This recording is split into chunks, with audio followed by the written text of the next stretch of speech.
Kita melihat laut begitu tenang, tapi siapa sangka di bawah permukaannya sedang berlangsung perang yang tak pernah berhenti.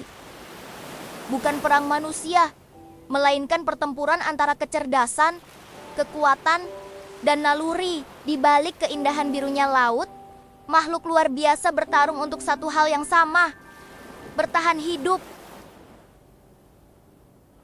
Di bawah ombak yang tenang, tersembunyi dunia yang tak pernah diam. Tempat di mana kehidupan, kematian, dan perjuangan saling berkejaran setiap detik.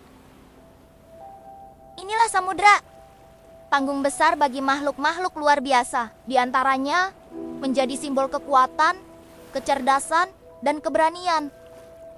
Singa laut, penjaga pantai yang tangguh. Lumba-lumba, otak brilian lautan. Dan hiu, pemburu legendaris yang ditakuti semua makhluk laut. Namun, di bawah ombak biru ini, bukan sekedar perburuan yang terjadi, melainkan sebuah perang tak terlihat.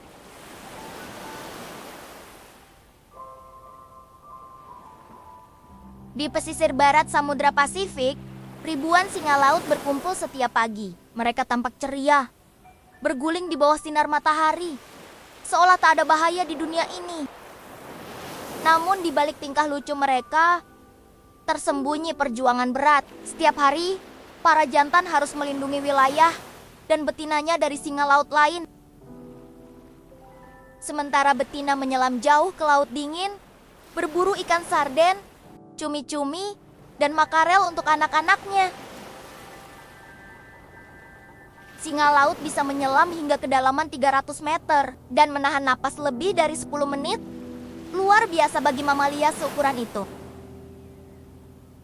Namun, setiap kali mereka meluncur ke dalam gelapnya laut dalam, bahaya selalu mengintai. Seekor bayangan besar dengan sirip tajam mulai mendekat.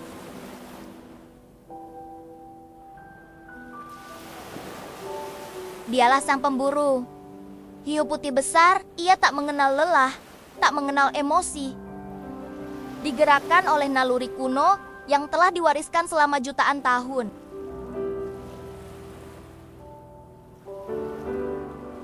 Dengan penciuman tajam yang mampu mendeteksi setetes darah dalam jutaan liter air, ia tahu mangsa sedang dekat. Namun, hiu bukan hanya mesin pembunuh seperti yang sering manusia kira.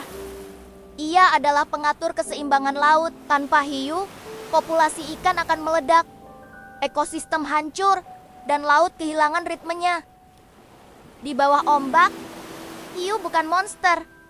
Ia adalah penjaga hukum alam.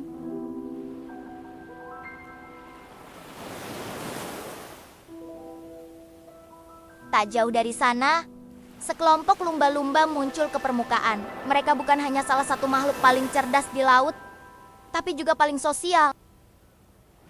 Lumba-lumba hidup dalam kelompok besar yang disebut pod.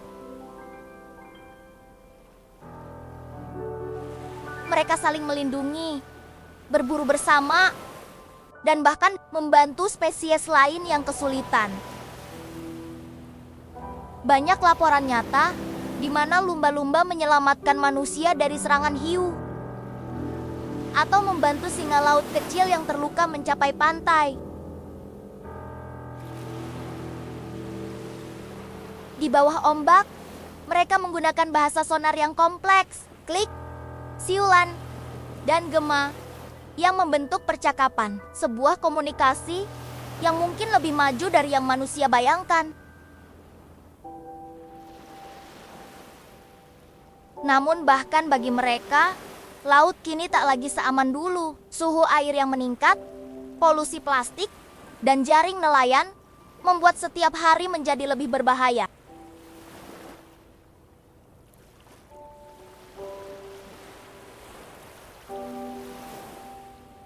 Perang di bawah ombak ini bukan tentang darah atau kekuasaan, tetapi tentang bertahan hidup. Singa laut, lumba-lumba, dan hiu, 3 makhluk yang tampak berbeda, namun terikat dalam satu benang kehidupan yang sama.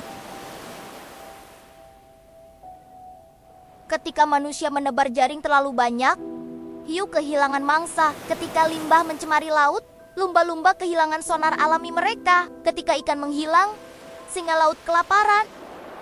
Dan tanpa mereka, laut akan sunyi.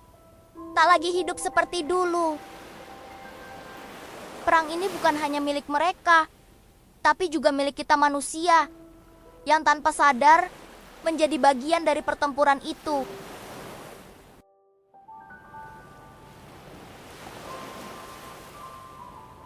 Di atas ombak, matahari bersinar hangat dari kejauhan. Sekumpulan lumba-lumba melompat ceria.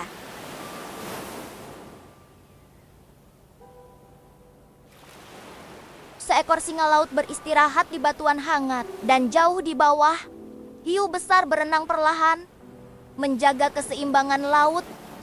Tak ada pemenang dalam perang tak terlihat ini, hanya kehidupan yang terus berputar mengikuti irama alam.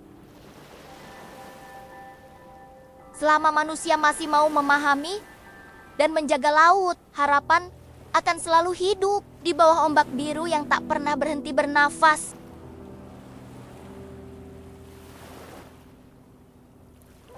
Ikuti terus kisahnya. Siapa tahu pandanganmu tentang lautan akan berubah. Menurutmu, siapa yang paling pantas disebut penguasa bawah ombak?